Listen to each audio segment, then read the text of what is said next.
Hello, everyone, and welcome back to the Challenge Recap Podcast. I won last week's elimination, so it's just me here, and I infiltrated another team, and I chose Ganjo as my partner. So before I introduce myself, let me introduce you to Ganjo. Ganjo, how you doing this evening? I'm doing amazing, Kari, and shout out to that elimination win. I feel like if I was yanking, people back or whatever, trying to climb a pole, I'd be struggling too or whatever. So the little rope was just taking them off. They was trying their little hardest, but I'm doing good, Kari. How are you? I am good. I am at the end of my last weekend of summer break, going back to school tomorrow. So, RIP to free time. It's been real. I am excited to talk about this episode because I am just a fan of Tori having to make hard decisions. That's what it comes down to. I don't like Tori skating through things easily, and so this is why I'm excited to talk about this episode. I know you've got some hot takes on this season. What are you thinking so far, Ganjo? I'm thinking that I don't know if it's just the combination of people they brought together or who they're trying to make the main focus, but it's just not giving what it's supposed to give. Like Tori being the main focus of everything, and like you said, Tori has to make a lot of decisions, and I don't want to say she makes weird decisions a lot of the times, but like in this episode, she makes a decision she didn't have to make. I felt, and she has a lot of chinks in her armor, and it's very exposing. So I don't know. I just feel like they're struggling to find somebody to really carry the show, if that makes sense. Yeah. But I'm liking a lot of the international people. Who do you think on this cast has the potential to carry the show? Esther. Okay. And I also think Priscilla can. Mm-hmm. And I also felt like, rip to Kales, but I think Kales, hopefully he gets another chance, but I think Kales has a good chance in actually not only being a force in the challenges, but actually being a force DRs and actually creating drama if that's what they're actually looking for. Because that's what it seemed like they cast people for. Mm-hmm. So a lot of the BB people are like dramatic BB people. Mm-hmm. I noticed that you said 3 international people and no Americans. I have a thought on this. Do you think that they don't care, and by they I mean MTV, as much about the ratings because they know they're getting viewers in a ton of other countries? Mm-hmm. I think so too, because on the subreddit, it's a constant, like, these are the lowest, 3 rated episodes over the last, X amount of years, and there's a lot about the ratings. Now, it's up against one of the best seasons of Big Brother, so that is always a competition, plus, the Survivor's going to be coming back soon, so I don't know why Demon Slayer on Wednesday nights. What's their obsession with 8 o'clock? I'm sorry. Yeah, I don't know. Even if it's at 9, I think it helps it out tremendously because you skip out on Big Brother and you skip out on Survivor, and you might get the rollover from like a one random hour and a half episode for Survivor, but the 9 o'clock time slot is better because you will hit higher ratings because the people who's watching Big Brother or Survivor or just other primetime things at 8 o'clock will just swoop right over at 9. Do you think that they're married to Wednesday night? Like, why can't we get it on a Tuesday or Thursday? What's going on in those nights? I'll watch a challenge on Tuesday, Wednesday, Thursday. I'll watch it on Monday. I get Fridays, obviously, but I feel like they've got 4 days to choose from, and why are they going up against the shows that they bring these, their characters from? Why? Maybe it's this. It might be a pride thing where it might be they want to be in that slot because that's the slot where all the big shows are. Mm-hmm. So they want to feel like they're competing with the best, but it's dumb when you could just literally go 1 hour over and be better. It's a lot of, to be honest, the people, and they're all at Viacom, so it's kind of like, how is this happening? And I just feel like it's probably big wigs who just don't want change and who don't think they need a change. They think playing ridiculousness every hour of the day before the challenge comes on is gonna bring viewers in. Period. That show is my dad's favorite TV show, and my dad is 65. He loves it because he doesn't understand that he can just do the same thing on YouTube on his own time. But that's like his favorite I got a question. thing. Does AFV still come on? America's Funniest Home Videos. I think. Okay, last I knew, whatever Carlton Banks' real name is, didn't he host it? I think so. But I don't know if it's still on. Again, I What's his don't. name? Roberto? No, it's not Roberto. It's something like that. It don't matter. It's like it begins with an A. Oh, Nitro's here too. Ooh, rip. So, I don't know, but the only perk to that, at least, is like there's a grand prize each episode where there's money. For ridiculousness, I actually had a former student who was contacted by them to see if they could use his video, and I think they gave him $250. That's it? Yeah. I guess it's only like for like 6 seconds. I mean, it was just like one of his drunk friends falling down bleachers at a basketball game. So for him to make $250 to have it on camera is not the worst thing in the world. It's not like he's getting famous off of it. Right. But yeah, I guess like at least a perk of that show is there's 10 grand. Remember when we were talking before the podcast saying like, okay, this won't go this long because it's only one episode we have to cover unless we go off on a tangent. And we're 6 minutes in and we were talking about America's Funniest Home Videos. It happens. I'm sorry. Crushed it. So no, but I guess to reset it, I do believe a lot of the international people will end up carrying the show, and I think they want them to carry the show because there's not a lot of the feeder shows like the Big Brother people. If we want to talk about them getting Fessy and Casey and Josh, like they were better off obviously with like Natalie, Paulie, and Davon, to be honest. But Fessy is not giving us what he needs to give. He's not smart, so it's kind of hard to like really watch Fessy play because he makes a lot of weird decisions. And Josh is never going to win a challenge. He might, by luck if it's like a team situation, but we literally almost escaped Josh. Like he was not supposed to be in the challenge either. He's basically only here because of a broken arm. Okay, he only from another person like injury. So it's just like I think they're like you the point of them worried about other countries watching instead of just more Americans. I think that's their focus is. That's why they flooded people in who can barely speak English and who are from these foreign countries. Where they find these people? On reality TV shows in different countries. That's it. That's what they're doing. I had a point and I am blanking on it. Oh, I had said this to you earlier that I would love to see us go like back to basics with like a Rivals season or an X's season, and to really like narrow down these casts from 34 people. We started with 34, and don't forget we introduced 2 new people, so we ended up with 36 original characters on this show, given we didn't see any of Lauren and we saw very, very little of Nam, but still 36 different people and TJ on this show. That like, give me 20 people, give me Rivals where there's the built-in drama, and then like the feel-good stories are these people who like used to hate each other coming together to then like win money together, and then maybe like Johnny Bananas steals Sarah's money again or whatever. So I want to like back to a season like that, less characters and pick the good characters. I don't need the people who don't have a chance of winning the challenge. I get that they're there for like drama and stuff, but I don't need them. So that's what I want to come back to. And I think we do have people in this house who can be great on one of these types of seasons. And I think this season could have even been better if we lost like 8 people from the beginning. Like give us a purge. Give us a purge. And then if you need like to bring some of them back, you purge them out to a redemption house. I don't know if they can do that during COVID, but like you just purge them out. And if you need new people, you just have them battle in or something like that. But yeah, I'm sorry. We're hearing too much from the same people, not enough from some of the new people they've brought in. Like Jeremiah's had how many confessionals? 1, maybe. Yeah. That before I forget, that last challenge they did, put a note on it. Very dangerous. But which one? Like the jumping in the water. Very dangerous. We're gonna talk about that today. Yeah. That's pencil that. Yes.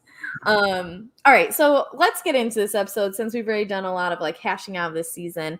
We start off the episode with the recap, and then we come back to the house, And the first conversation we get to see is with Amber, Emmy, and Corielle.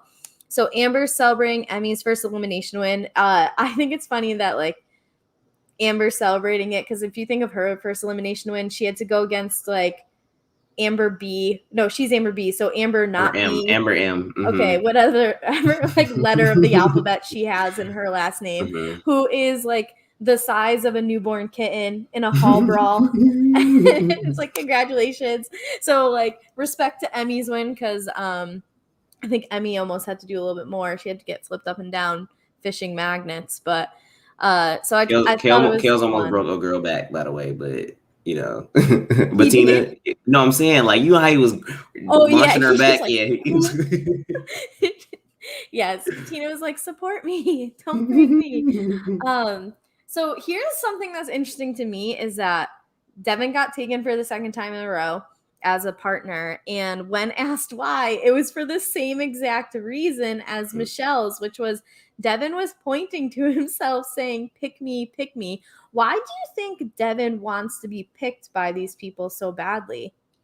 I think it could be something along the lines of Devin always scheming.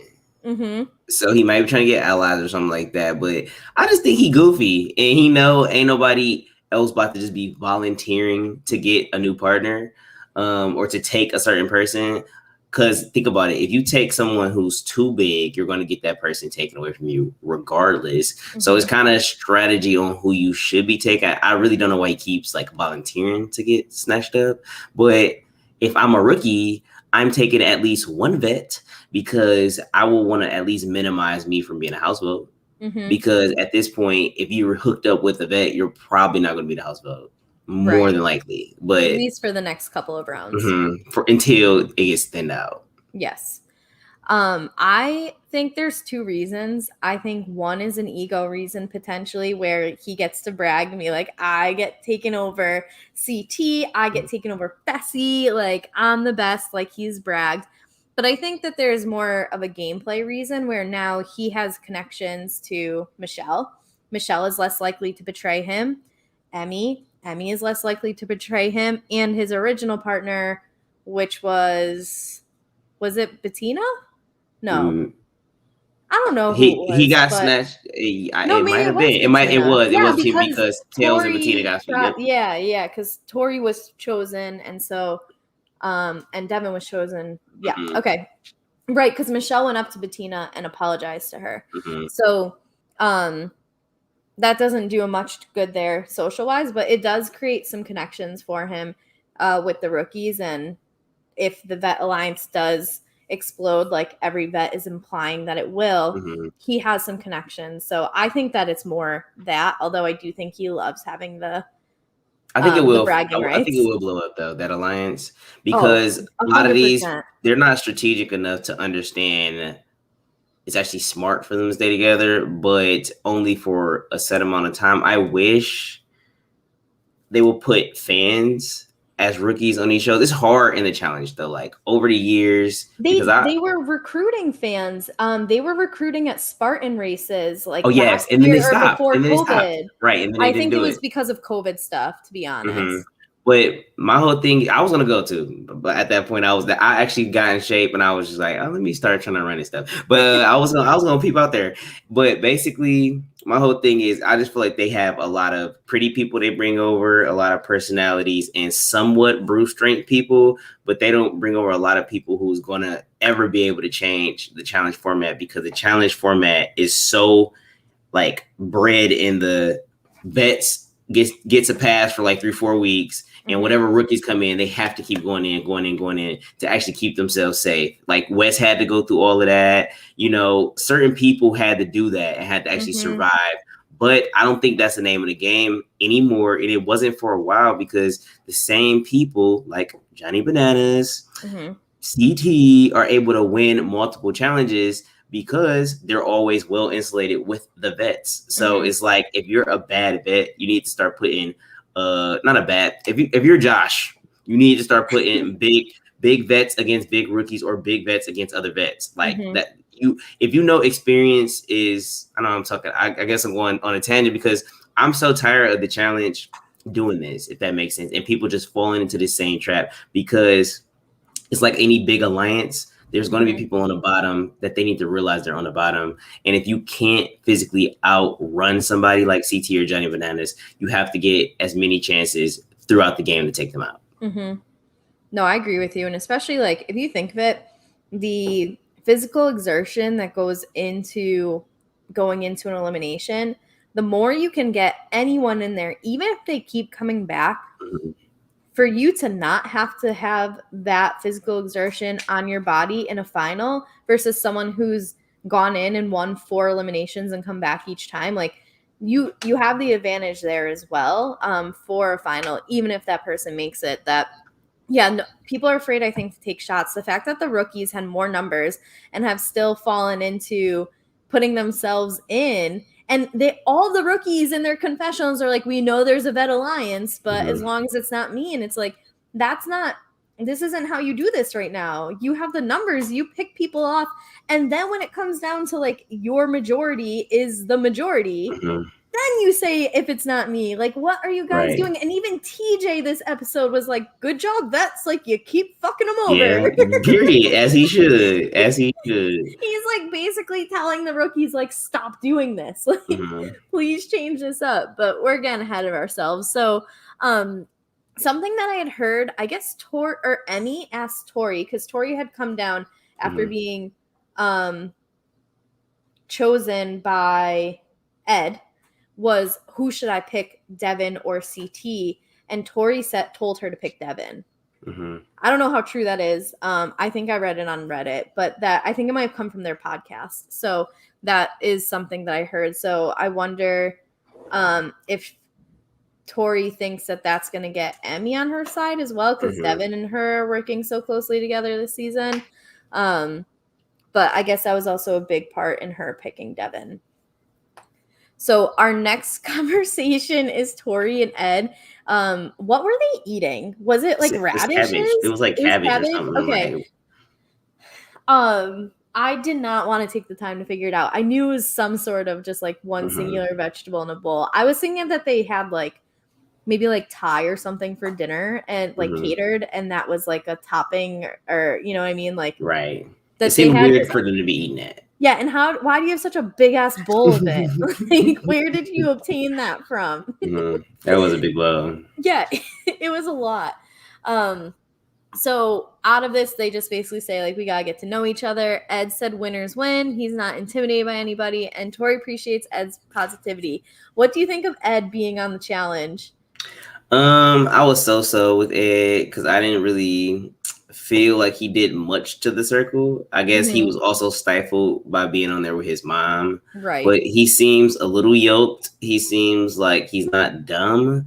So if he's able to prove himself, I don't care. I guess if he's able to win a season or at least get to a final, I will be impressed. Like I think he's set up to, because he has the whole country, the whole Kahutta, vibe onto him, not being able to understand him half the time, but, kind of liking him. So I think he got that draw to him. But Ed is a character, I guess. I don't know. We'll see. We'll see if he does good. Do you think we'll see his brother too?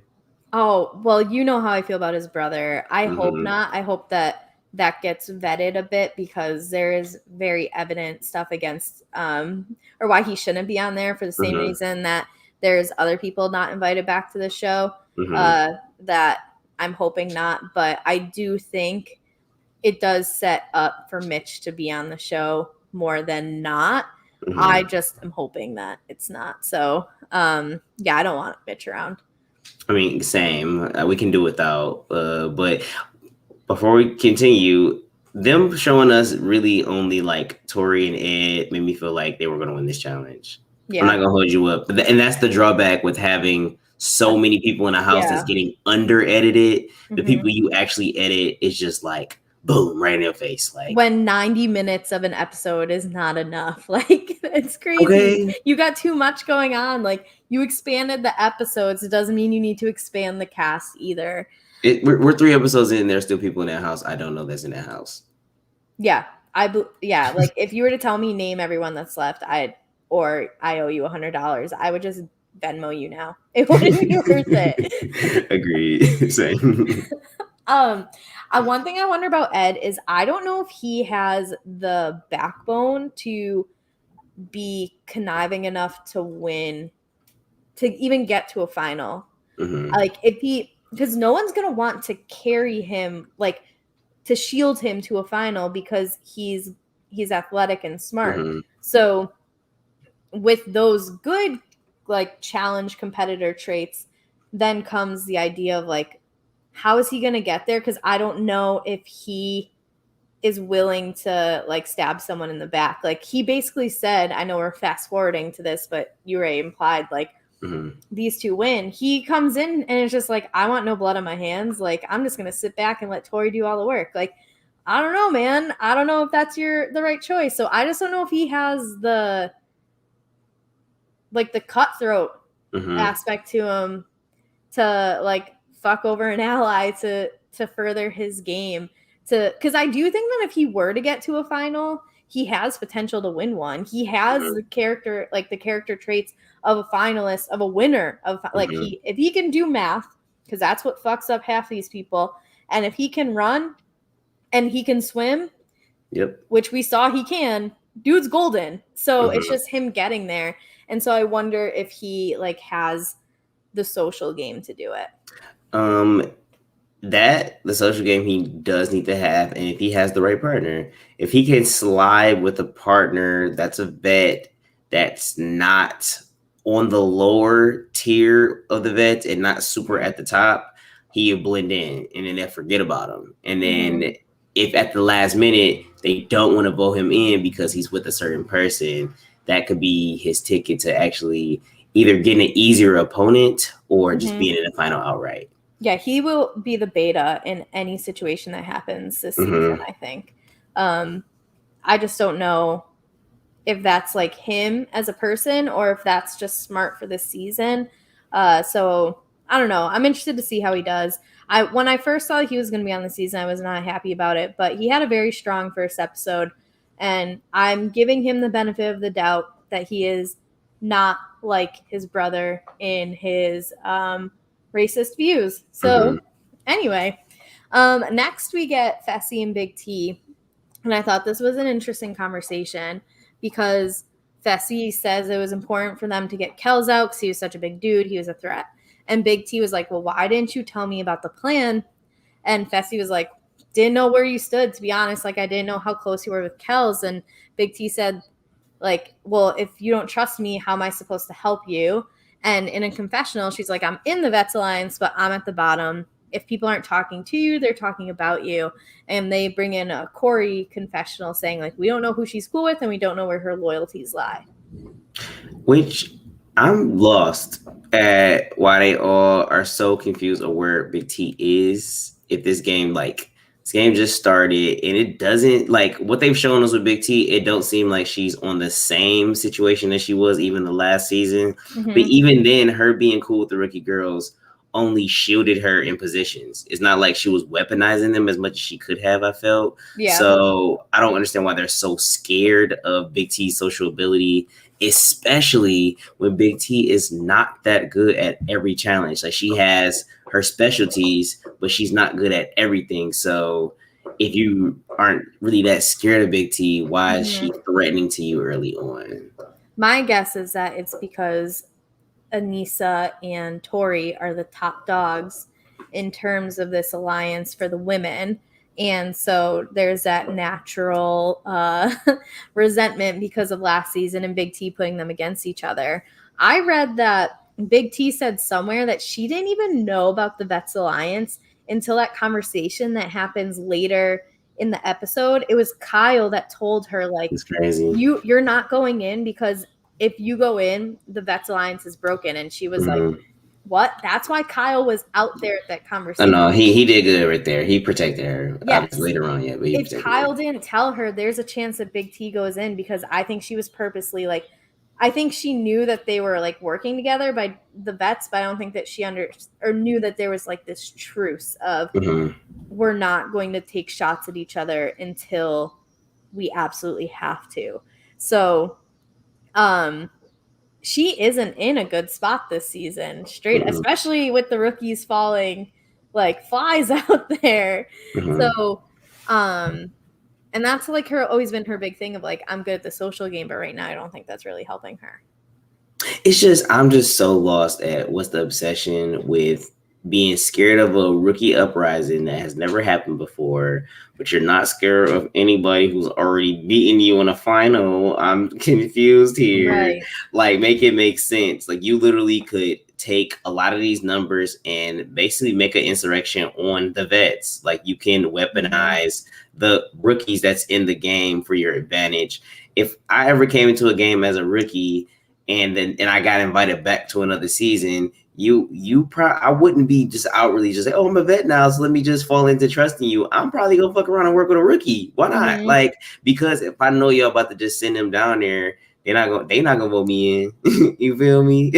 I think Wes would like you to cite him APA format on the theory that you just came up with of how to play this game, because that's why all of the vets never trust Wes, is because he gathers those rookies and is like, you haven't been manipulated yet, let me manipulate you. And he like insulates himself within that wall of rookies. And so that's why, like, I think it was Nani last season at some point, or not last season, the last season that her and Wes were on together, were like, I fuck with you in real life, like real hard, but in games, I don't trust you at all, because you go and make deals with anyone and everyone as long as they're going to support you. And in this game, that's kind of like the game. So the last time Wes was in the finals was World of Wars 1. We got third. Am I correct? Yeah, the one in the desert where they just like left Ninja Natalie like stranded out there. that was when they was getting into some danger territory. They was wild. But no, yeah, Wes would get far a lot. And Wes is also good at elimination, so he can back himself up. A lot of these players cannot. Like, they're hiding behind the wrong stuff, if that makes sense. They're hiding behind the wrong votes. And I really think it was evident last episode when Josh was targeting Kales for being a big threat, but making it seem like he wasn't targeting Kales for being a big threat. It was just weird. It was like they don't know how to target people. They don't know just to say, oh, you have to go in because you're big as hell and I don't want to go against you later on. Right. Boom. Because that's what you're doing here. So, and it's like, you're scared of Kills, but you're not scared of Fessy.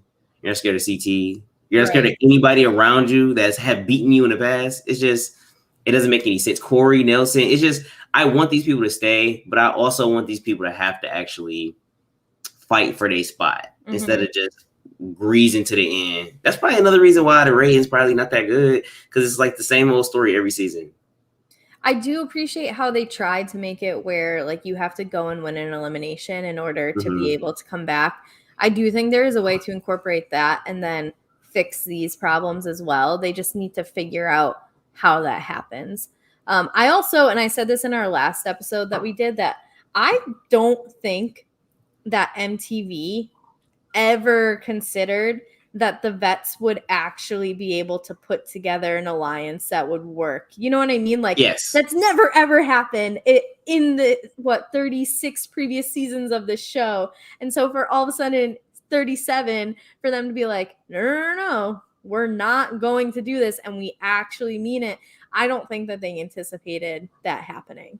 Well, you have to realize with the inflection of Big Brother people, you're going to get that type of gameplay. Like the Challenge House is going to ever be evolving because of the type of players you're putting in there. If you're not, think about it, before it was that set culture, real world role rules, the same type of people. It used to be a drunk situation. They used to be getting fucked up, fighting, hooking up every left and right. The challenge was second nature to what they was doing in the house. That's how I felt. Like, that's why a lot of them don't come back, because they're like, this isn't what I want to do. Like, I want to go on the beach and then sometimes play a game, and then if I get sent home, cool, but I was on vacation.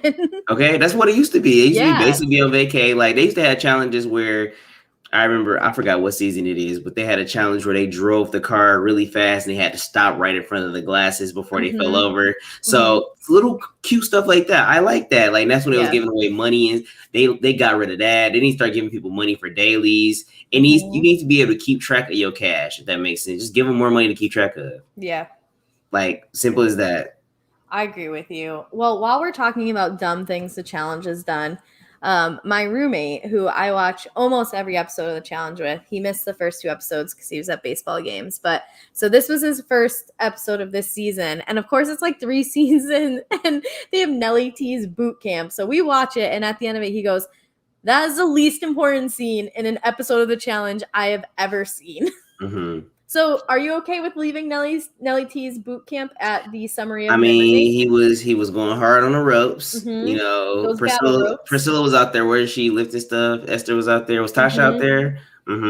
Yes, because Tasha actually said, like, the only things you can control in here are working out and, like, hoping for the best. It was cute. It was a nice little fast scene, but yeah, it was pretty pointless. Yeah. So onwards, we have Gabo and Corielle. So we've got 2 rookies talking while they're working out. And first of all, I don't know if I made this point yet, but like, did you watch Jersey Shore, like the American Jersey Shore? Yes. Warsaw Shore, which is where of course not. Okay, so which man is Gabo if he is on Jersey Shore? He's a docile Ronnie. Yeah, that's what I'm thinking too. Now, my second question, and this is not meant to be answered, is what do you think the Warsaw Shore version of Snooki is? Like, just what is the image that comes to your mind?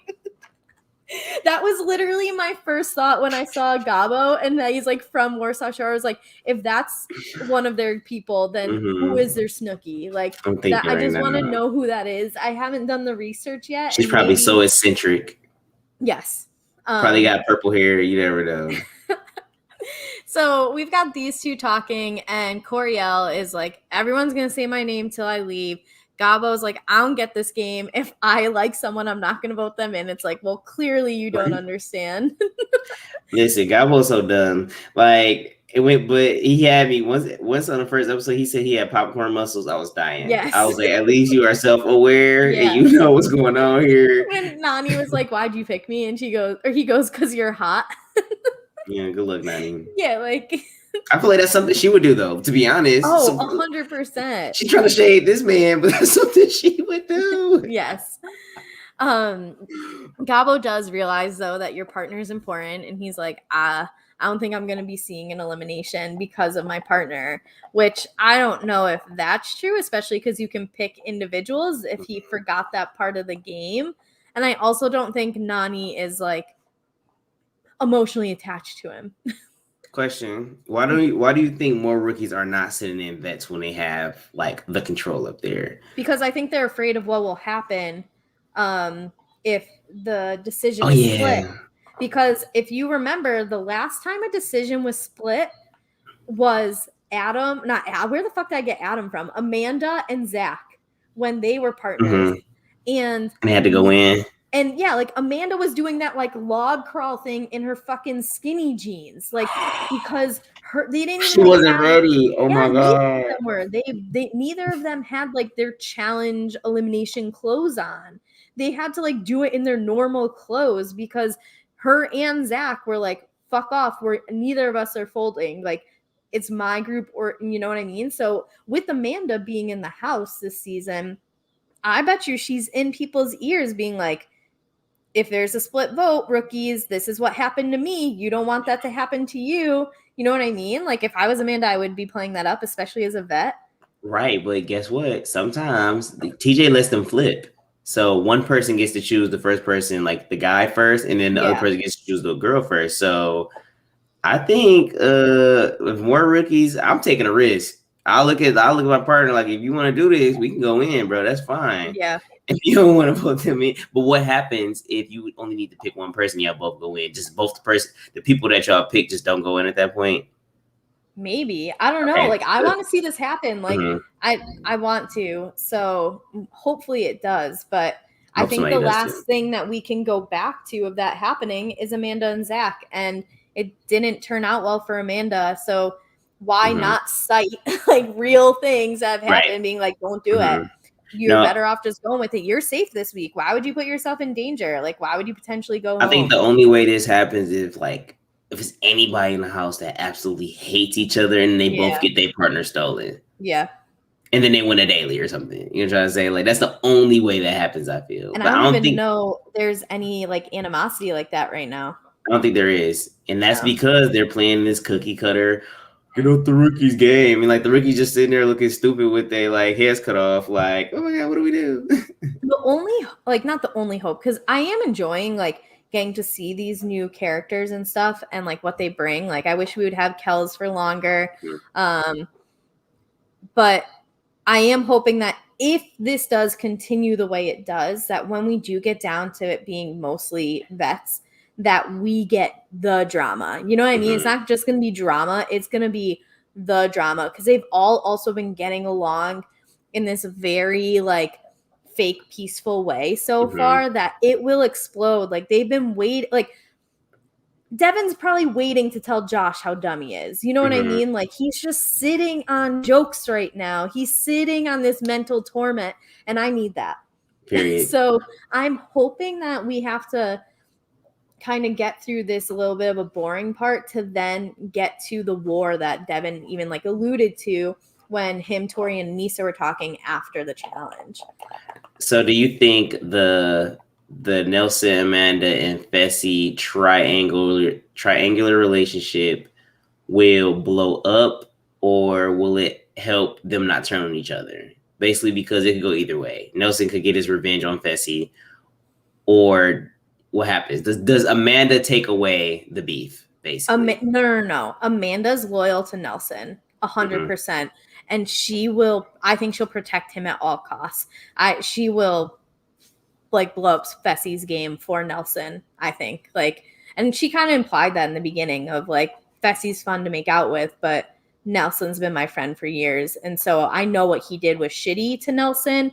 I'm not going to forget it, but also like, I'm going to make out with a hot guy while I can. So I love Amanda. I'm so back that she's back this season, or happy she's back this season. And I'm happy she's back without Bananas, because I think Bananas brought out the worst of her. And I think she has a great personality that like her snark is fantastic. When she was like, I'm a mom at home. I didn't think I'd have to be a mom to my partner on the challenge, because Kyle was like crying about having to jump off the cliff or whatever. So like, it's just those type of comments you don't get as much out of from like everyone else. That I'm glad she's back. But no, I think she like, if she has to pick a side, I think she easily walks to Nelson's side, no questions asked. I think she has good energy. I think I missed most of Amanda's seasons.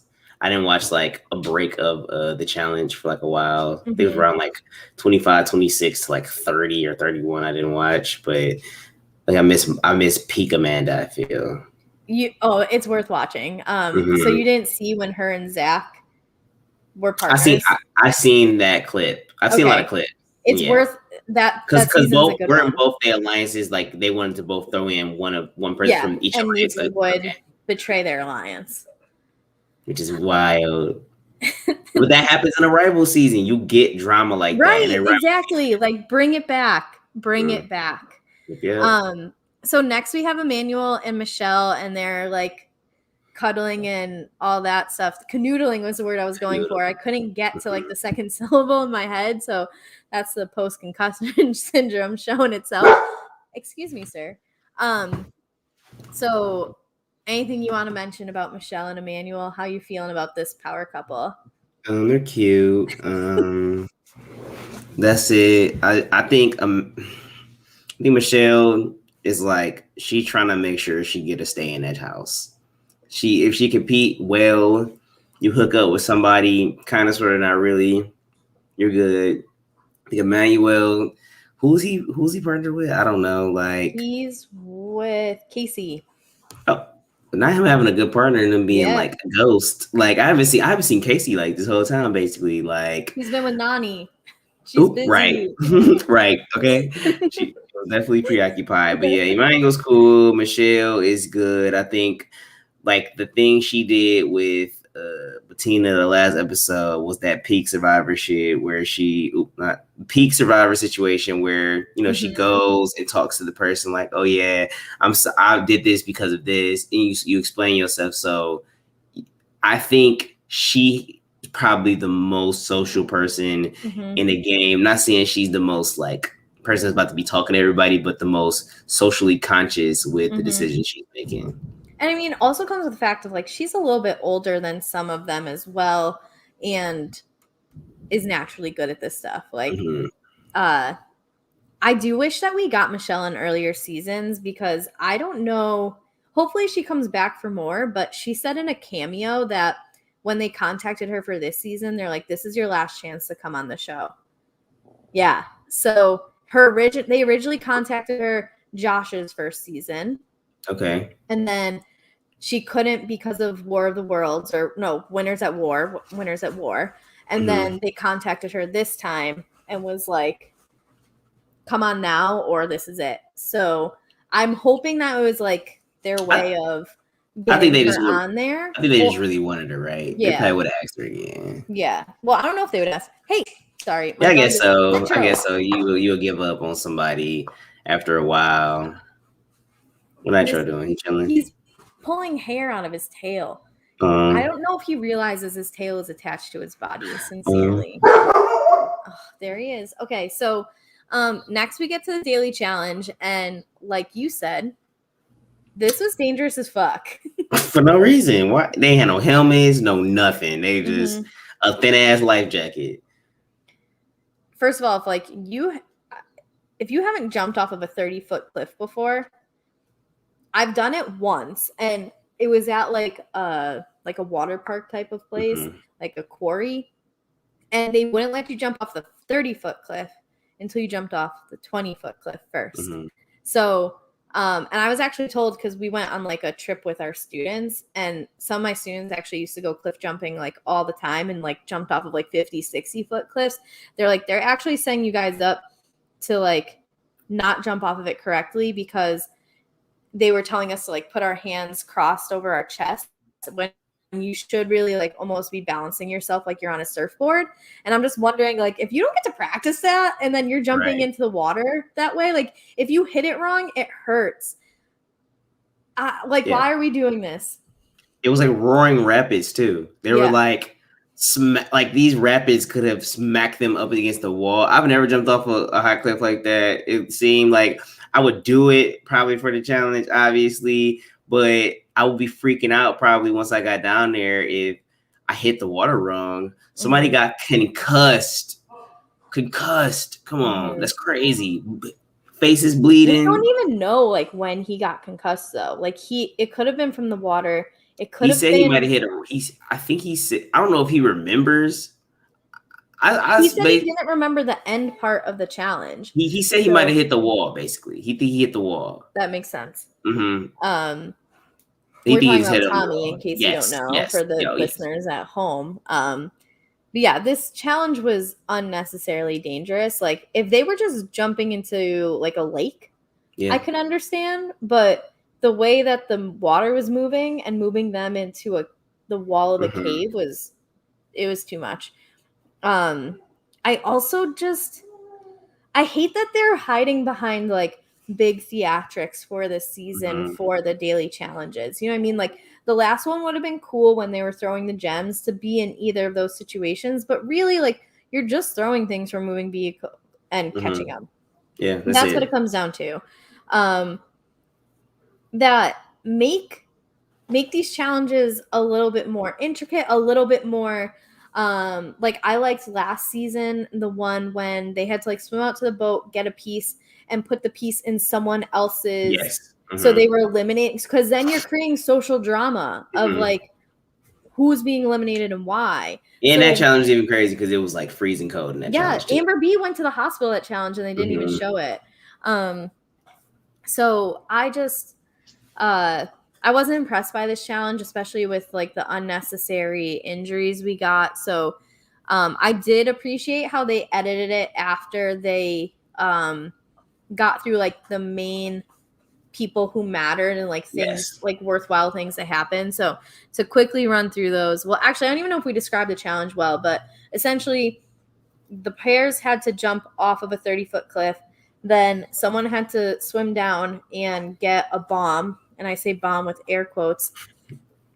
So they basically had a canister that they had to unlock. And then they had to swim through this cave, get the other canister, swim back through the cave. And then they had to hold on to this jet ski. The jet ski brought them over to shore. And then they had to run up and like put their canisters on these little podiums.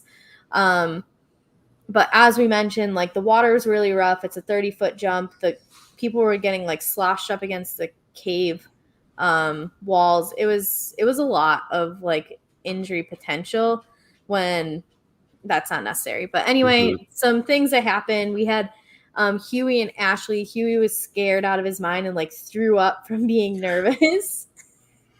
I loved how it was Anissa and Logan doing their confessional, and they could just like hear him puking right next to them. It was disgusting. And when Ashley kissed him, I wanted to throw up again. Oh my gosh. I was like, yeah, I don't like anyone that much. No one. No, I'm not kissing you after you throw up. Nope. Okay? That's disgusting. But then like Huey became like Michael Phelps in the water because he was so afraid. Even Logan was like, how are you swimming this fast? So when Michelle and Corielle went, Michelle hit the water and it caused her face to bleed. She ended up needing like stitches in the under part of her nose. Then they showed CT about to jump off, and I had to write is CT 26 again.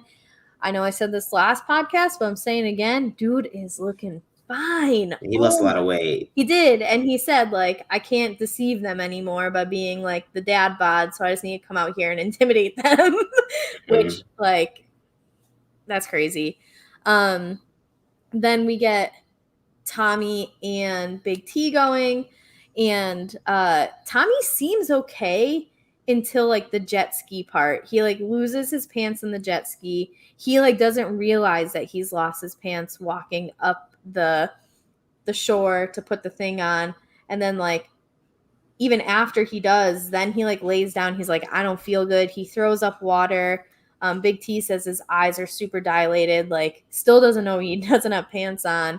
The medics come over. I knew as soon as he threw up, I was like, oh, he has a concussion. As someone who is a part of the 6 concussion club, I can see those symptoms from 1,000 miles away. Girl, you be getting them softballs hit to your head. What be going on?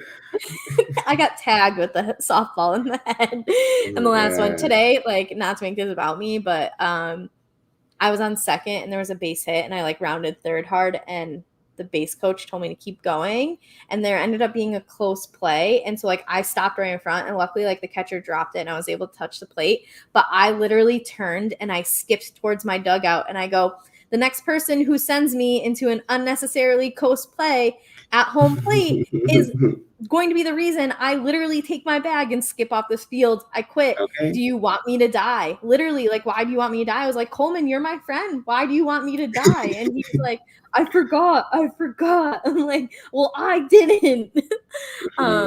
So in conclusion, don't get concussions. I mean, that so bad for Tommy in that. It showed me how strong of a person Tommy is. I don't really like Tommy like that. I thought his win, and I was a little squirmy, and he just beat the people who was not going to win. But I think he showed a lot of strength, and like it shows how strong our bodies are. He was concussed. He basically was blacked out, and he finished the challenge. He knew there was a task he had to complete, and that's all he knew. He completed the task. He was off the water before Big T. So it's like he did as much as he could, being concussed, being blacked out, and was on the ground. So there's no if you have the threat of so many people getting injured or leaving the game, maybe you need to stop running challenges that's going to injure people. I'm sorry. Maybe injure them in the eliminations. That's fine, because they're going to be out the game once they injure. But injuring them in a challenge is kind of crazy. But I agree with that, but then I think of some of my favorite challenges. It's like, I don't know if you saw the one, it was seasons ago, where it looked like the inside of a peace sign minus like the little tail part. So there's 3 different tunnels that all met at the middle, and they had to like get to a different tunnel, like retrieve their ball, get back to their CT own and tunnel. Adam Yeah, and versus they just collide, like what CT, like what Johnny and what's his name? yeah, Frank. whoever it was. But when CT just like destroyed someone's life in the middle, like, dude, I lived for that hit. So I would cry. I wouldn't agree. want to see that. No, I would like stand there and just be like, please go ahead, Mr. CT. But that's okay in elimination. Listen, if it's elimination, no, yeah. this was a daily challenge. It wasn't even That was a daily. Yeah, and they're doing one similar to that this season. I've seen it on the preview. Oh so like, not this four-way hall, bro. Yeah, essentially that's what it is. So it's like all about the timing, and like I remember CT saying like I waited so I could just plow through him, but I just couldn't remember who it was. I'll see if I can find the video after. That's so dirty because I'll be sitting there trying to wait for him to go. Like, go, bro! Stop playing on me! Stop playing! I would just like army crawl on the ground. Like, you can't destroy me if I'm down here. So we get other pairs.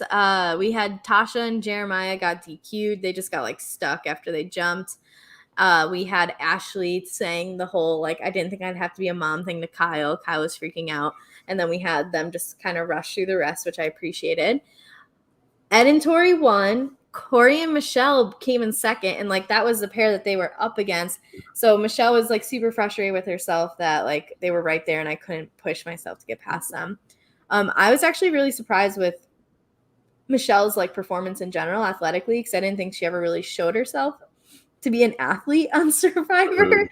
More of like a mental and social person. Yeah, I mean, she was super athletic, but she wasn't bad.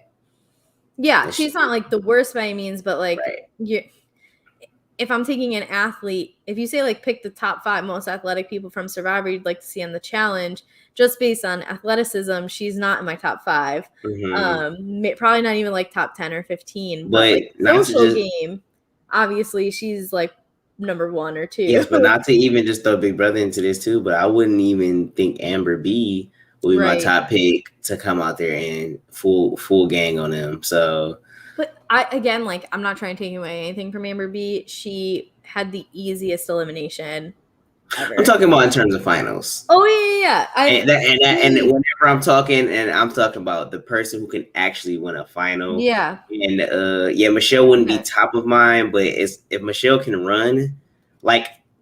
That's what it comes down to. I know we keep, getting sidetracked, but I didn't watch this season, but I watched this scene because I like when I know people did wrong things and they continue to do wrong things. When Paulie selfishly ran in front of Natalie, and Natalie that's one of my favorite finals ever. I usually like look up the spoilers the week between like the second to last episode and the finale because I just don't care about the finals. They're usually trash. That is, if you like, that's just such a good final in terms of the drama, athleticism, the stupidity, all of it. That is a final to go and watch. That whole season's good. And I think at the end of that game was a lot of people. I think Ashley was the only person who won at that point. So it was a lot of people who haven't been in finals before. So we got that, and it was like a blowout, I felt. No, what happened was there was pairs, and one of the pairs was able to play like a neutralizer type of thing on another pair. And so Joss and Sylvia, everyone thought that they probably like had the best time. And so I think it was Paulie and Natalie that played it on Joss and Sylvia, which then allowed Hunter and Ashley to win. And then it was like, choose if you're going to take the money from your partner or not. And Hunter said he would share it. And Ashley was like, you've been a dick to me all season. I'm taking the $1 million. It is such a good finale. I'm telling you, like, you have to watch it. It's so good. That's what she stole the money. Wait, so, okay, I guess we don't get sidetracked. I'll figure it out later. But back to this one. All I was saying was, I was saying they need in terms of finals, I think Michelle actually could do okay. Especially if it involves. I've never seen her like run. But if it involves swimming and puzzles, she's good. Yeah, 100%. So when Tori wins, we get a Big T confessional being like, I'm screwed. I put Tori against Anissa last season. Are they going to make a move on me? So a little bit of foreshadowing with what's coming up in terms of like the drama and conversations. But back at the house, Ed, like I had mentioned earlier, said like, Tori, take the wheel. Like, I don't want anything to do with this. I'm not here to start drama. So we get Tori, Anissa, and Devin talking, which is an interesting meeting of the minds for sure. So Tori's like, I did some math, surprisingly. There's 14 vets, 14 rookies. This is a great time for me to take a shot at Big T. And Devin talks it down and is like, that's a bad idea. We're running this game. Like, let's prepare for the bigger war. Correctly. Yes. Good strategy, Devin. I support you because that's what everyone's waiting for. Everyone's waiting for the first, like, if Fessy did it last week, a vet goes in this week. But the peace is being held. Like, this Cold War is it's peaceful for now. But so then Devin says, like, it draws a line in the stand. And I don't think the House is gonna vote in Big T because of what happened to Tommy. So Tori's like, okay, then who do I send in? Which, like, how can she not figure out someone to send in? You literally have like half of every single cast of every single reality TV show in that goddamn house with you. Pick a name. Pick somebody. It's so many names you could throw in. Like, there's all these rookies left still, especially because they don't have to send in a team. They can send in individuals. So Devin brings up Emanuel, saying he's strong. He's the best rookie here. And then also brings up Verna, that Verna is holding back Nelson. And he also thinks Verna's weird. So do you have any opinions on Verna?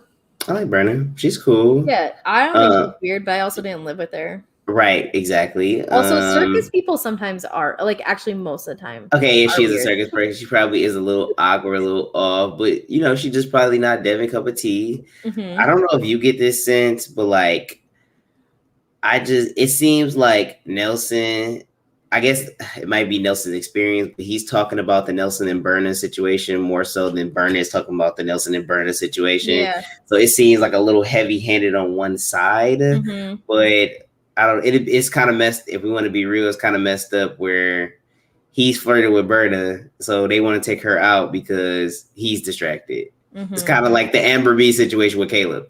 Yeah.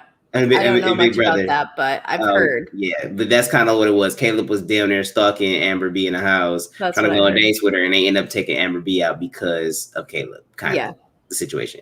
But yeah, I like Verna. I like. It's cute that Nelson likes her. I don't know how far that's gonna go, but yeah. I mean, they're only from 2 different continents, so it's fine. Right. Minor detail, but. Next we get Tommy coming back and he says he has a concussion. He has to leave. He's like, it was an arm, a foot, a leg, whatever, but like you only have one head, which like, I don't know, if I lost an arm, I'd probably be upset about that too. Period. He was really upset because he wanted to compete. He wanted to make like his parents proud and all this, which like, you already won Survivor, bro. But okay, right. Like, I hear you. Talking about my 4th grade kids. First of all, what job? Okay, it makes me so mad that however something makes sense, like the fact that he works at a school and has an administration that will let him go on 2 different reality TV shows, like I can't imagine that would ever happen for me. I would just have to straight up quit. Like I wouldn't have a job to come back to. But I did hear that he just accepted an assistant principal job, so I'm wondering if he quit and then once he came back, started applying for admin jobs or maybe even like had that in the pipeline. So, because I can't imagine it just being like, yeah, go ahead, like leave. Although there is like a surplus of elementary teachers. But anyway, whatever. I'm not going to get into education right now. Tommy is never going to really give on the show because he wants to still be a teacher. He can only do so much on the show. He's going to give me. But have we seen at least the picture of someone else's face over their own dick yet on any other episode? I don't. It's only Tommy when he came out of it was a picture of like his face over his penis. He's the only one. No, on the show. On the show, they show his face down there. I thought they just blurred it out. sorry. No, you're good. I thought they just blurred it out. No, it was they took his face and used that instead of like the black bar. They That's put funny. his face over it. So he's the only one who is having a little sausage party on TV so Okay. far this season. No, I'm just kidding. Like as a teacher, yeah. Especially now as an admin, I'm sure that but yeah, so he's like not coming back to reality. Supposedly he's retired from reality TV overall, but I don't know if they would, if like Survivor invited him back for a winners thing, maybe. But whatever. I think he'd try to go back. Yeah. I think he'd go back to Survivor, to be honest. Yeah, maybe not the challenge, but he definitely wanted to be there, according to Michelle. Amber said he was a breath of fresh air to this game, which like I do believe that because we know that he was good enough to have like a social game that allowed him to be so under the radar in his season. I don't know if he has like just like Ed, I don't know if he has the backstabbing component. I think he does more than Ed, but not enough to where he could get to the final. I don't know. I still don't know how Tommy did it in his season. I was just like, I get. Let's keep going. Yes. I'm sorry. Let's not talk about Tommy. Like I got so much to say about Tommy because I'd be like, damn, that season, if we're gonna be real, I don't want to expose nothing, but the person who got fourth place ran that entire game. I don't know, they lost or whatever, but like they ran the game together. So it was just like he got to reap the benefits of a lot of those situations. She put them in. So it's kind of like he gets a lot of credit that I don't say he openly deserves, but whatever. So Big T says that this is the worst day in the challenge house for her because Tori wins and Tommy's going home. So like I get that. I do feel bad for her, and Tommy just being like, the only time you should remember me is when you don't want to get on the treadmill so that you can win that final. So maybe the treadmill can fix Big T's chances of winning a final. We'll see. I mean, she does. I think she benefits more from a season like this where she doesn't have to be in order to get to the final. But I don't know if she's in my top people of like I would even consider winning. She should be there though. If they were smart, she would be there at that final. As like a goat, not like capital letter goat, but a lowercase letter goat. I hate that those two things get like used conflated. Yes, like can't we? There's so many English words. Can we not pick one? You know what happened? The people in Survivor, they started talking about that GOAT stuff. But I think the greatest of all time was always the GOAT. Yes. But I think Survivor changed the name of it. And then a lot of the people in the community don't know the GOAT version of it. They just know the actual, let me take a GOAT to the end. Yeah. I agree with you. And I'm team uppercase goat, not lowercase goat. Period. Like, if we're gonna eliminate a term, it's definitely lowercase one. Okay, if I went on a Survivor, I'll be like, listen, I'm trying to come in this bitch and be the biggest goat in this motherfucker. Okay. The biggest goat. And no one would know. Nobody would know. I have to use it as my final speech. Like I was a goat this whole season. I was a lowercase goat, but I'm really the uppercase goat. Okay. Let's do this. So we get to the deliberation and Tori's like, yay, we did a hard challenge. And Ashley just is like, we're not here to compliment each other. Who's going into elimination? And Huey just being like, Jesus Christ, Cruella. Yeah. Tasha and Jeremiah put up what I think is a weak ass like defense of why they shouldn't be put in. And then it's the lack of them fun names for me. It's 3 weeks in a row. Basically, y'all, nobody is never a second name. How is it never a second name? Right. What do y'all be doing before these deliberations? Why are certain people able to come up with a name and other people are not? Like, I'm just lost here because I'm always gonna have a contingency plan. If I'm in a position where I'm gonna maybe be thrown in or I have a potential to get thrown in, I got targets ready in line, waiting to take out. You know what I'm trying to say? Yeah. At least somebody's name. Like, and I think every deliberation, I haven't really got any other solid names that wasn't just rookies throwing other rookies in. Yeah, because that was their response too. Was we're gonna put in Michelle, or if it's not us, and we want Michelle and Corey, and they're Michelle and Corey. Like, why? Like, why is there friendly fire here? And I think that people, at least from what I understand about Tasha, is that like wasn't she like very good at Big Brother? Like she has a huge fan base. I don't know. I can't comment on how well she did on that season because I didn't watch Big Brother Nigeria. But I will say she does have stands. And she does have people who support her. And she said some funny thing on like the little recap with Devin. She was like, "Yeah, I love my fans because I could do no wrong and they always gonna support me." She knows. I just would have loved to see her like take a shot there. Like why? Why Michelle? Also, I guess like are there not other people that you think you could beat more than Michelle? Is Michelle really the weakest one in that house? I don't think Michelle's the weakest one. I think Michelle is the person who caught the first bullet. Yeah. So it's easy just to say Michelle's name. And if Michaela would have stayed, Michaela's name would have been just as easy to say. So I think they need to have two Survivor winners in there, a Big Brother winner in there, and none of them had like, I know they're on two different sides now, but none of them ever got together to be like, okay, we actually can make this house what we want to look like, what we want it to be. You're gonna try to say change the whole game up. Like, where is? They have two Big Brother winners, Josh and Casey. I forgot about Josh. Listen, I was only looking at Casey. But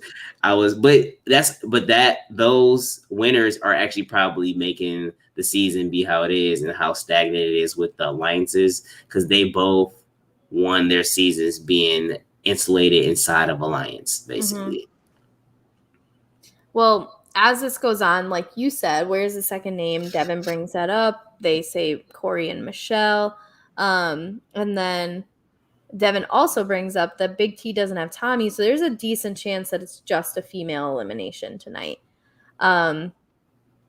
Tori goes on this like rant of like, if you're going around talking about people and you think you're safe, like that's when you should be looking behind your back. And Josh is kind of like nudging Big T, like, yo, say something. And she's like, no, I'll blow up if I say something. Do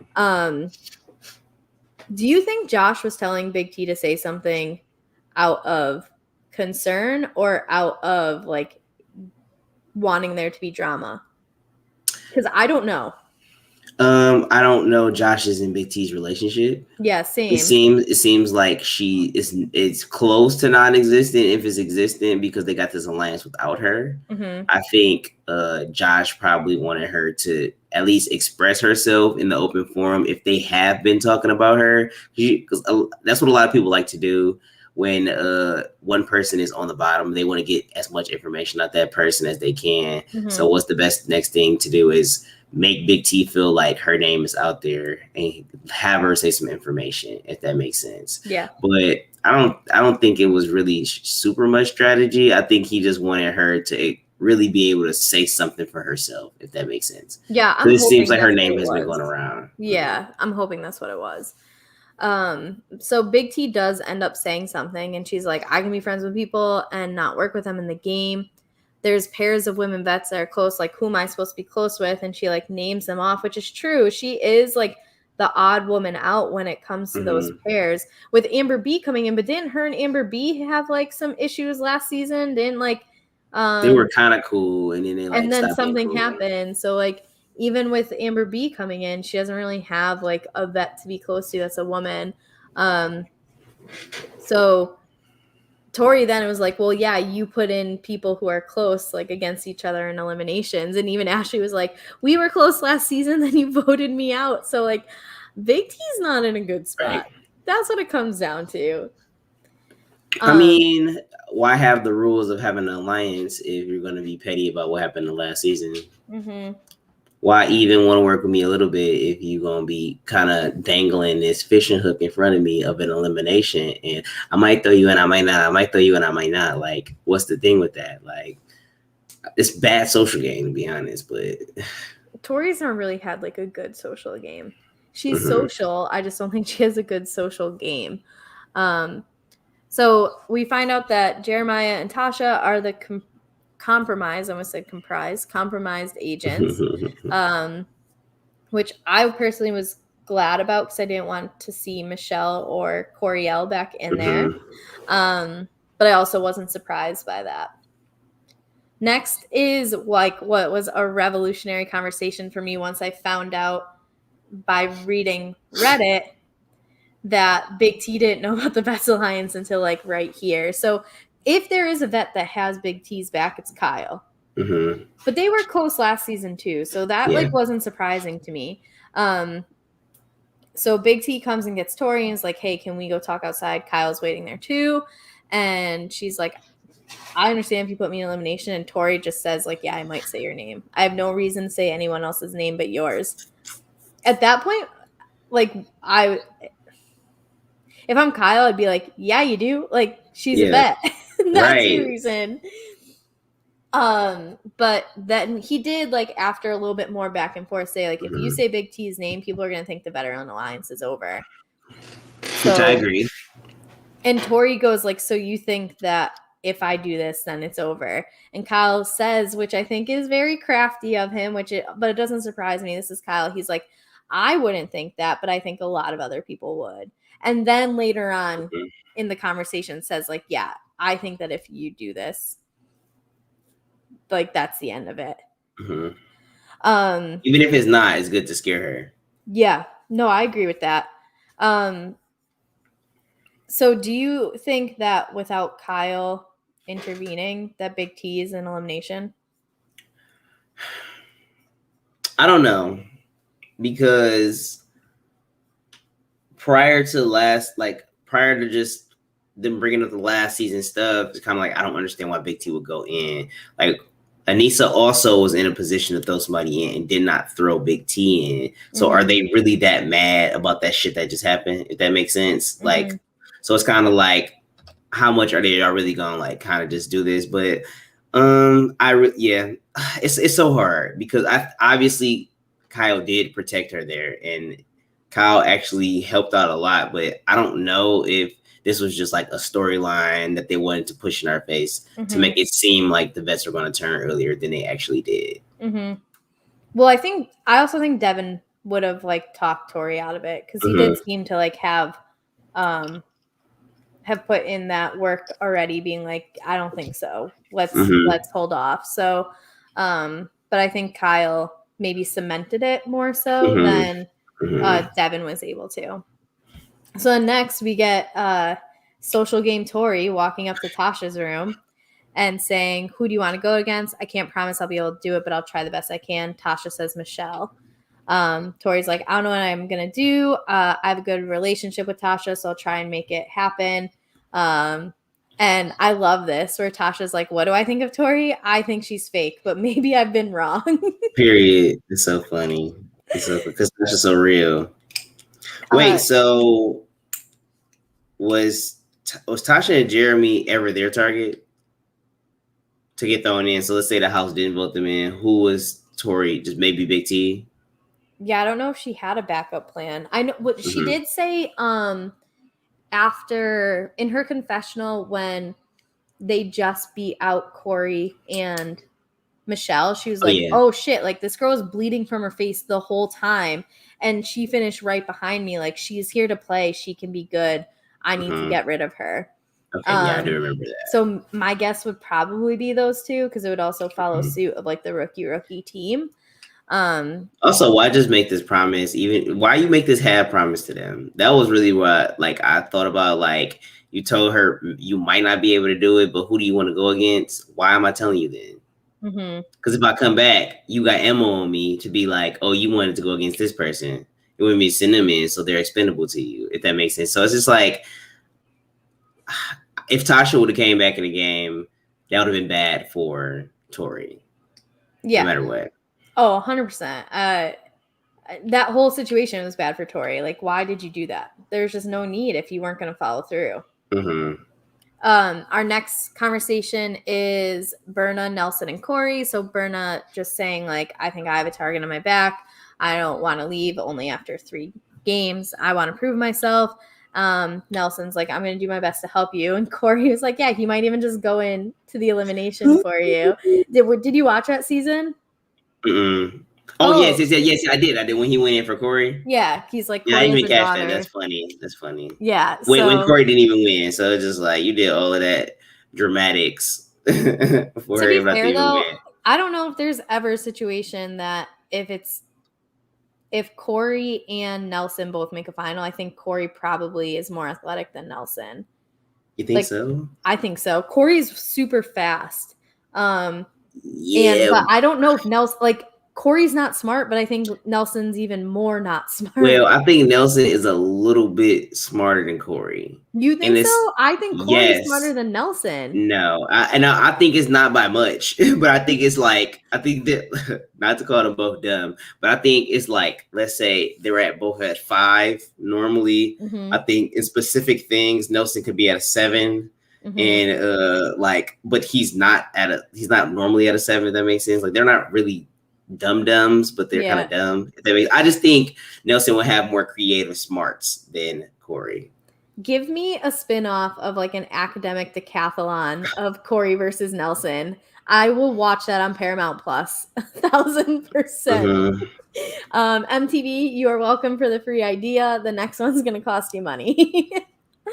What's his name? Zach? You did the whole Young Bucks in there? Yeah. Hunter and... I call him Zach. Hunter, yeah, my Hunter, bad. not Zach. Oh, no, I almost just called my dog Nelson. Nitro's trying to get attention over here. He's not. Is my dog smarter than Nelson? I'm just kidding. We have a comment on our Nelson finished. So Nelson finished second, Kari finished third, CT finished first. I wonder in terms of what? Because I don't know when those three have competed in the final. No, were they all in a finals? I don't know. I'm trying to think. No, I don't think so. They might have been. Nelson's what's the one where Cara Maria won? No, that's not it. That wasn't it. Because that was Zach came in second. Mm-hmm. Yeah, I don't think so. Well, I don't even know if Nelson's made a final. All right, let's keep going. So we've got Verna being concerned. Before the challenge, we have Michelle saying rookie pairs have been thrown in every time. Is there some sort of backdoor situation going on? But we get to the elimination and TJ is just you chose house yet another set of rookies to go down here. So TJ is trying to expose their game. And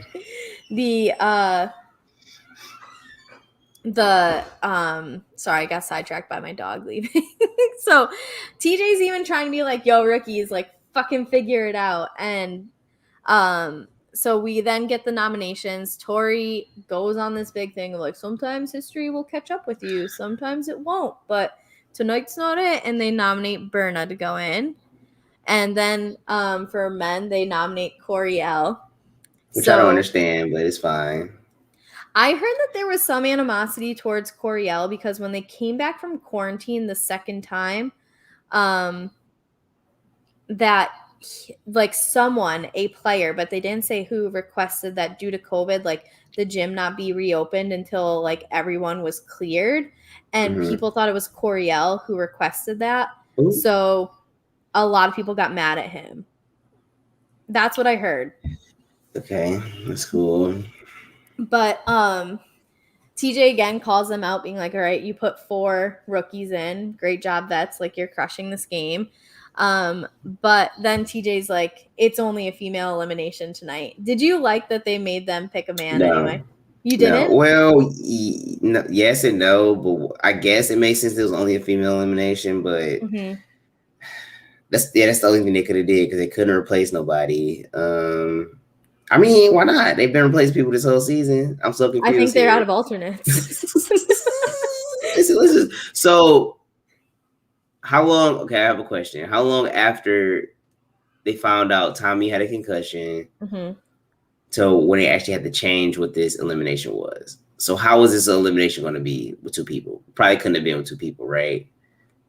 So, do you think they have backup challenges just in case they have injuries or something that one person has to go? So I don't know, because it's confusing because with everything being a pair, it seemed it could have been a partner challenge and it's just that there was 2 people harnessed and that both of them had to get to the top. So maybe you had someone handing up the poles as opposed to just having to climb back down and go back up each time. Because standing on those poles didn't seem to be the easiest thing to do when you moved up, because Very delicate. Yeah, it looked like the ends where the poles rested on, it didn't have anything keeping the pole in place.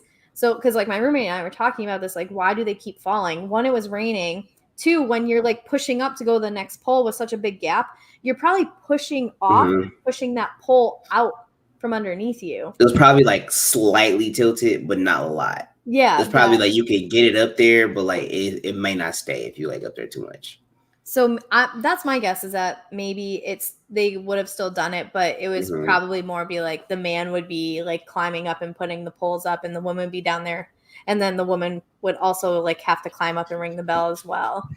That would be my guess on it. But maybe they had a backup one. I'm not sure, because it was only if it all happened, it was probably only like 24 hours at most. Right. So I don't know. That's an interesting question. I wonder if we can find that out somehow. I'll do my typical Reddit research and see what happens. Shout out to the people on Reddit who summarize podcasts, by the way, because you guys are the real MVPs. Like, I can't listen to all those things. So the ones who do the interviews, you guys are great. TJ says like only the women are playing. I liked that they made them still pick a man even though he wasn't playing, because I don't think it's fair that if they only had to pick a woman and then they said, okay, you don't have to pick a man, because then they only get like half the amount of blood on their hands that the other agencies or whatever the top team is called. Keep it consistent. Yeah. So I do like that they made him pick one. I'm also glad because I like that Corielle gets to come back. I think he's a good addition to this cast. We kind of described the challenge already, but it was called Slipping Up, and there was there was a bunch of poles, and there was a ladder that needs to be made with those poles.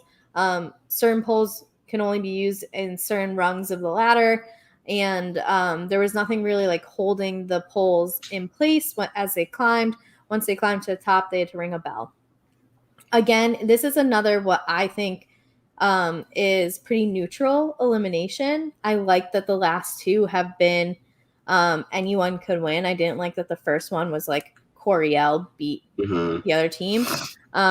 But congrats to him for doing that. So I like that we have two eliminations in a row that it didn't matter who was down there. Like, anyone could have won.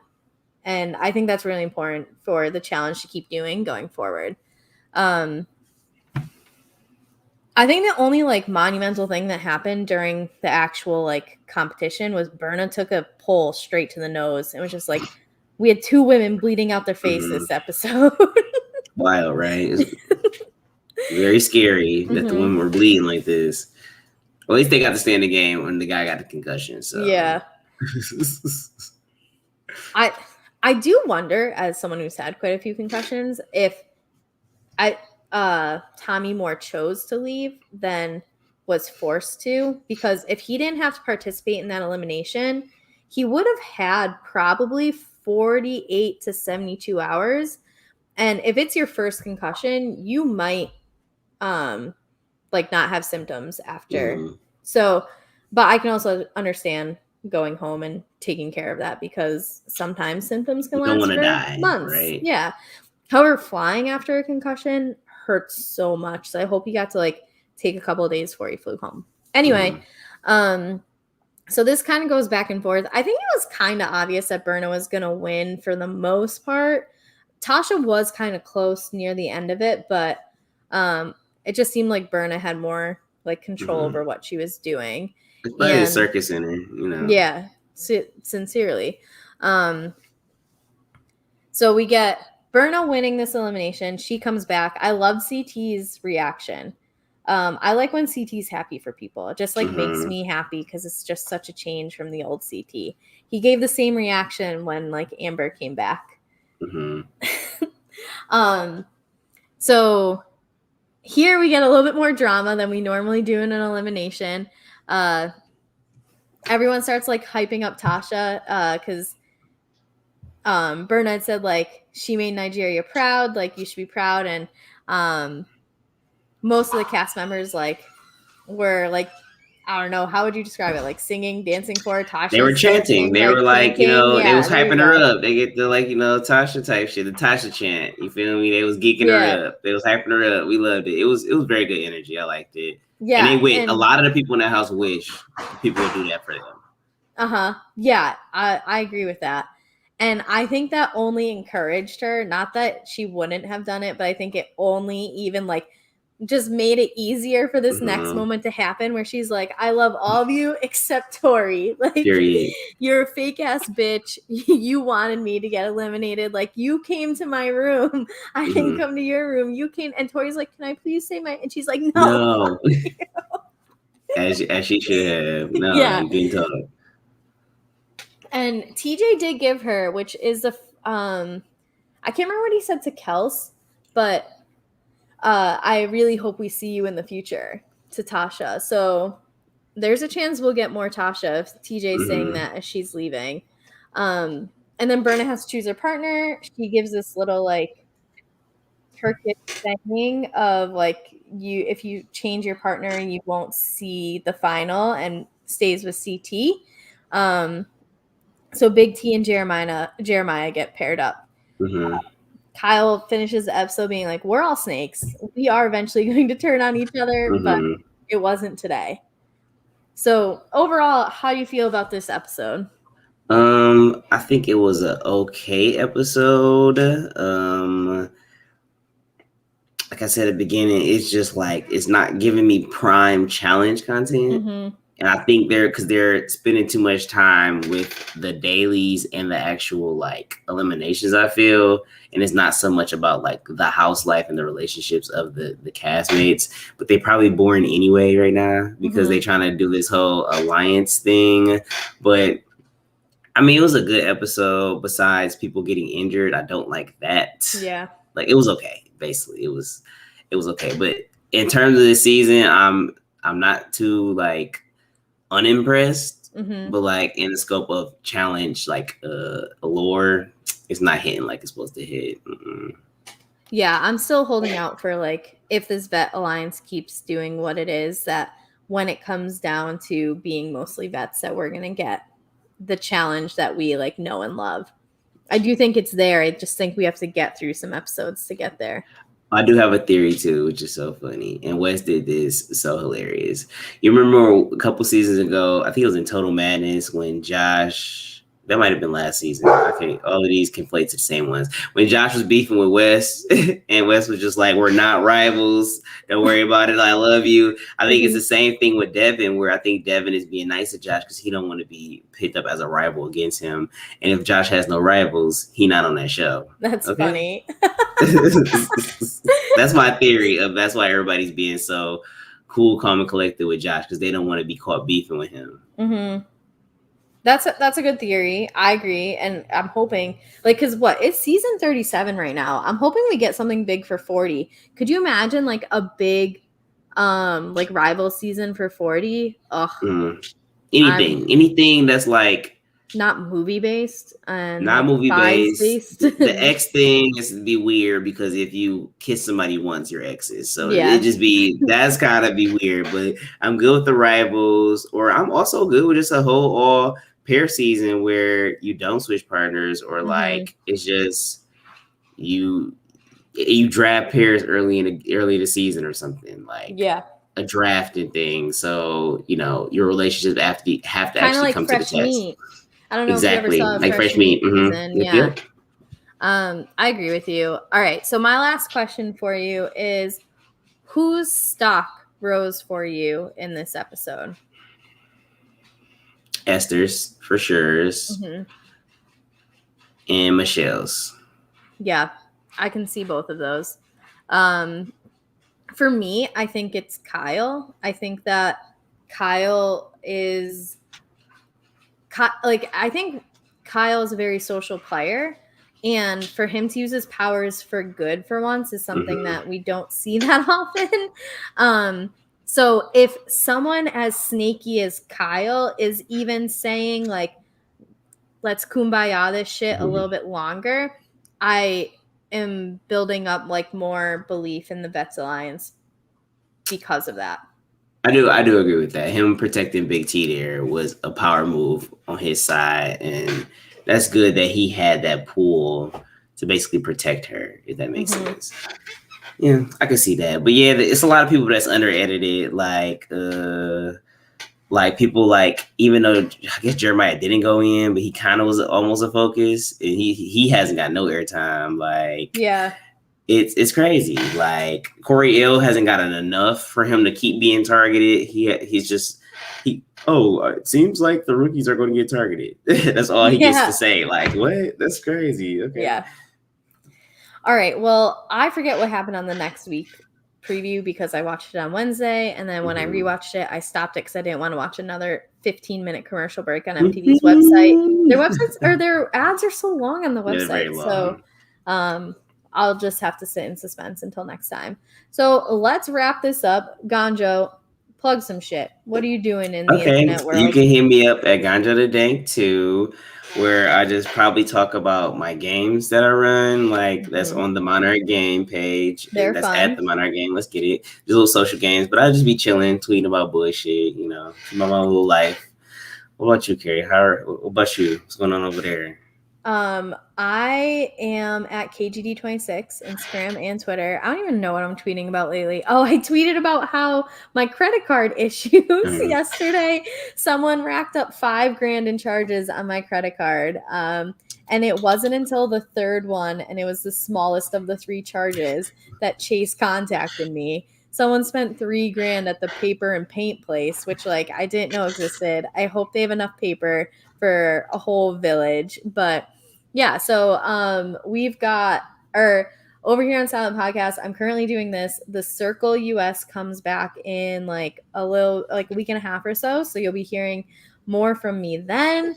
So yeah, I'll be podcasting quite a bit over the next couple of months, and I'm excited for that. I'm sure you'll be seeing Ganjo on the Circle podcast too. Yep. So you always accept the invite. We'll do anything together. We'll talk about Brink. We'll talk about period. Just give us something. We can do it.